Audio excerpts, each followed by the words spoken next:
Well, another Democrat has bent the knee to Donald Trump. This time it's DC Mayor Muriel Bowser, who visited Trump at Mar-A-Lago.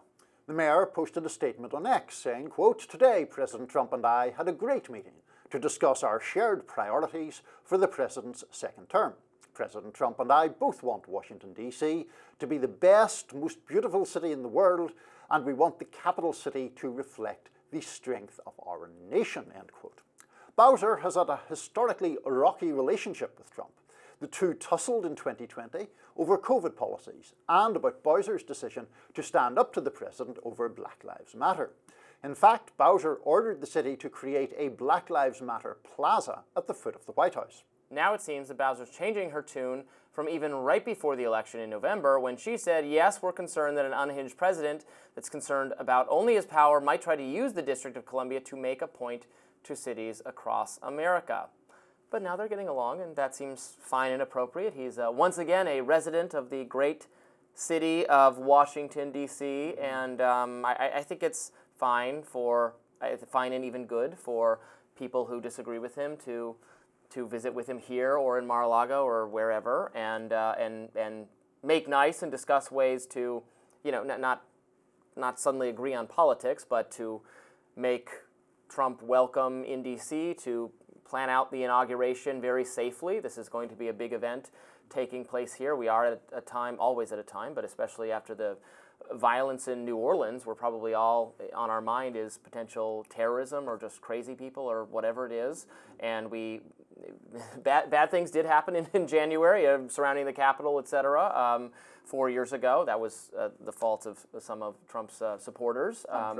And Trump, and we want nothing like that to happen again. We don't want rioting or any kinds of those things. So there needs to be negotiations and discussions between the incoming president and the governance of the city. Yeah, I mean, obviously people who are very opposed politically to Donald Trump recognize he's the president-elect, and that that it is in their interest to get along with him. Not to sidetrack us completely into the District of Columbia statehood debate, but it is particularly important for the mayor of DC because the federal government has such enormous power over what happens here, and it's not quite the same at all as being mayor of DC is a very different office in that way to being governor of Michigan or whatever. That's a whole different story. So to the extent that common ground can be found, I'm not against it. I don't think anybody really is against it.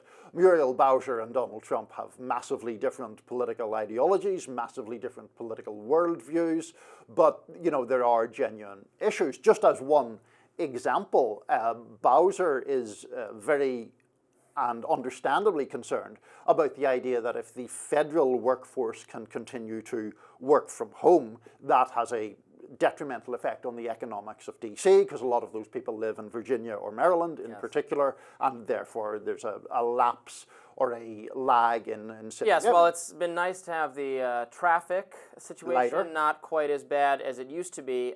This is having clearly a crippling effect on restaurants, for instance, that serve lunch or we're getting revenue from people going to lunch has been a big problem.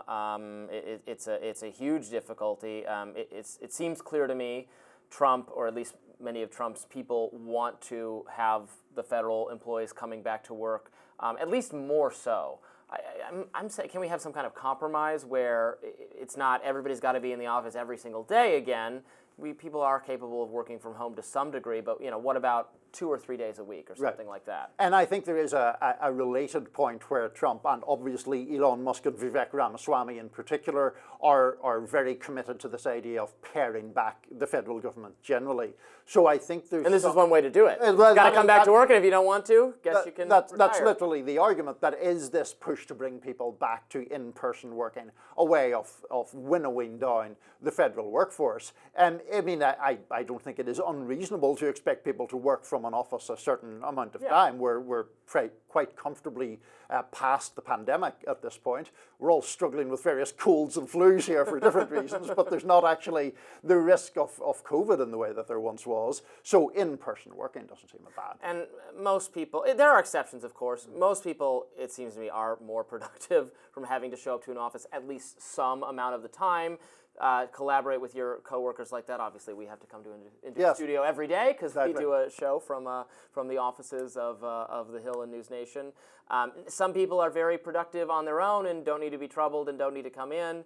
But I think for most people, it's good to come in more than just semi every now and then. Yeah, I agree, and I think that one of the issues is we're all still living with various social consequences of the pandemic. Yeah. Now, you and I probably have different views of the measures that were taken during that time, Oh, yes. but I don't think we disagree about the fact that there were profound implications for society over that period, and One of the Mayor Muriel Bowser's pandemic policies were not my favorite.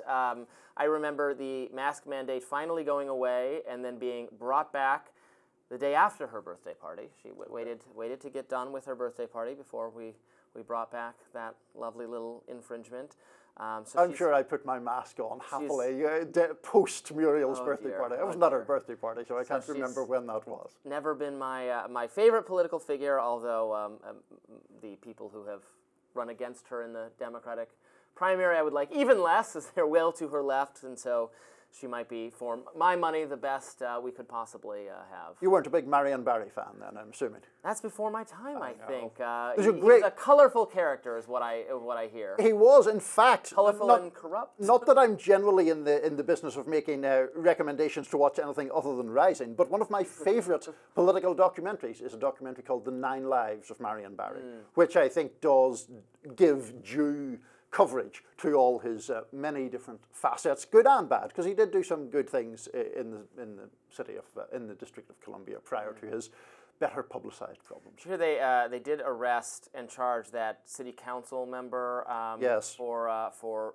bribery charges. That's right. The one who had also Trayon White, yes, thank you, control room, who had previously said that the Jews control the weather.